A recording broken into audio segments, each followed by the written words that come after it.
Okay, and then old rule of money is invest for the long term, and most people say invest in mutual funds.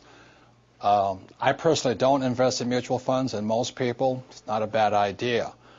But if you want higher returns with less risk and less taxes, then you have to first invest in your financial intelligence. So mutual funds have its place for most people, but I personally don't invest in them.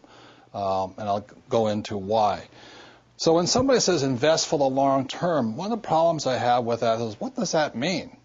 Because that's the old rule. The new rule is you have to know the difference between buy, sell, and fool. And so when I'm buying and selling something or investing, this is the difference for me, okay? When I buy, let's say, a house or an apartment house, I buy it long. That means I want to hold on to my real estate forever. But what I do is I sell it every 30 days to my renters. So I hold the property forever. All these guys who are flipping property, the problem with flipping property is that you have capital gains tax all the time. You're losing money to taxes. It doesn't make sense. So buying, let's say, an apartment house, I have, let's say, a 500-unit apartment house today, and I started off with little individual houses. You know, the rule for getting rich is from Monopoly: 4 greenhouses, 1 red hotel. 4 greenhouses, 1 red hotel. So I started with small houses, and today we have big apartment houses, big commercial buildings, things like this. But the principle is the same, whether it's a small house or a big house. So I buy it. I intend to hold it forever. I'm going to pass it on for generations, but I sell it every 30 days. The same with oil. The other day I was filling up my gas tank and I got really upset. It cost me $72 to fill my tank of gas. And the reason I was upset, because I was a buyer of gas. But then I went home that afternoon and I found oil hit approximately $140 a barrel. So then I was happy again. You see, on one side I was a buyer, which I was unhappy, but as a seller of oil, I was happy.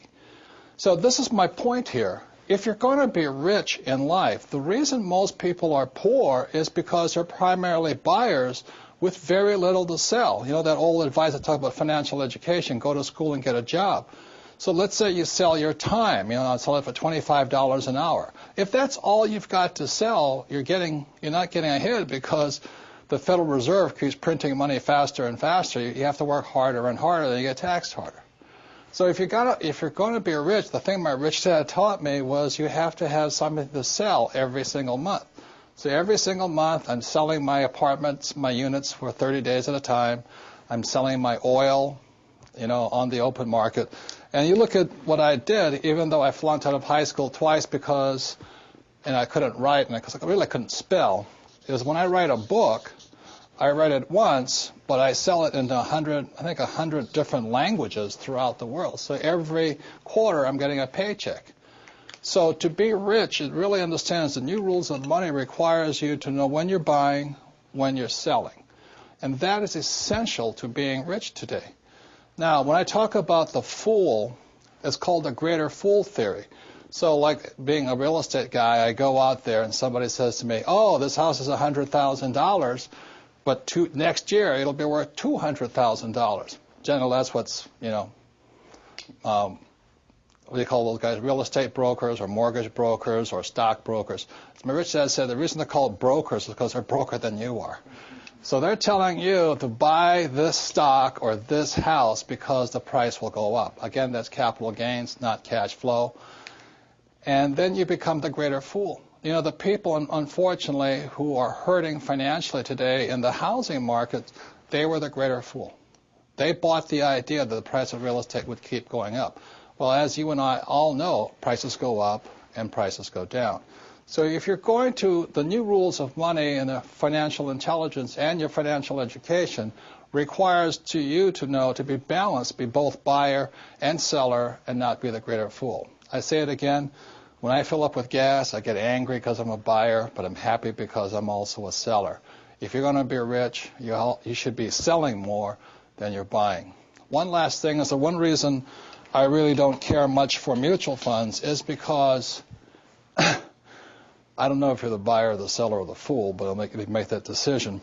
If you're the investor, then you put up 100% of the money, and I think you take 100% of the risk. It doesn't make sense to me. Same as you put money in the bank. And the mutual fund company, they put up 0% of the money, but what they get is 80% of the returns. So this is why I really don't recommend, but it's good for most people. Put your money in a mutual fund and just let it sit there. But what happens is you take 100% of the risk, you only get 20% of the returns, and you put up 100% of the money.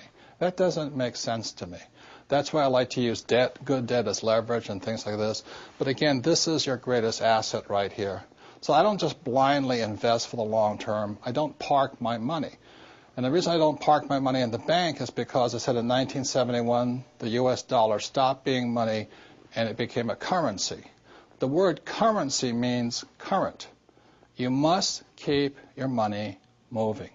The people who are losing financially today are people who are parking their money in long-term things like savings account and mutual funds. That's good for the average person, it's good for the average investor, and it's better than nothing. It's better than being poor. But you're not getting ahead with old information or old rules of money. I'll just pass this last thing along for those of you who say, well, I don't want to be an investor, it's too much work. I understand.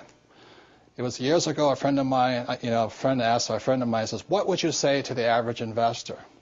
And my friend, who's a very rich man, said, what I say to the average investor is, don't be average. Because today in this high volatile environment, the average people, the middle class, are getting wiped out. So those are the new rules of money. You don't invest for the long term. You have to know when to buy, when to sell, and when not to be a fool.